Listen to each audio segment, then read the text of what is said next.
到底係仆定有着數？人均188蚊就食到北角海逸酒店日龍軒28款點心小菜放題，仲有鮑魚同乳鴿送，我嚟幫你哋試下先。點心只有28款食物可以任叫，當中有10款小菜。蝦餃有金邊幾靚仔，味道正常，冇嗌第二次。燒賣似雞肉燒賣，入邊有一隻蝦，調味都幾好。鳳爪好食，食到醬香味又唔會過濃。蜆芥鯪魚球新鮮炸起，外脆內軟，係全場嘅 MVP。軟連陳皮牛肉球做得幾好，可惜冇乜陳皮味。流沙包只係奶黃包，奶黃味出色有驚喜。XO 醬蘿蔔糕口感好好，不過唔夠 XO 醬。馬拉糕鬆軟唔甜，好少食到咁高質素。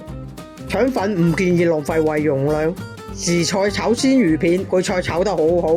韭黃鮮蝦仁炒滑蛋好香，但係一啲都唔滑。除咗點心紙，出邊仲有自助嘅小菜同埋甜品，間中有海鮮大搖鬥快搶，供應時間比較短，只係到1點半。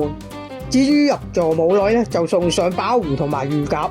鮑魚食落似罐頭包，花菇唔入味，乳鴿唔太熱，質素一般，唔好期望太高。總括嚟講，呢度嘅點心質素都幾好，調味偏健康，唔會過甜過鹹。優樂卡仲有優惠，只要158蚊。有時上網穩定預約嘅網站仲有得平啲，最適合帶埋佢哋一齊嚟食。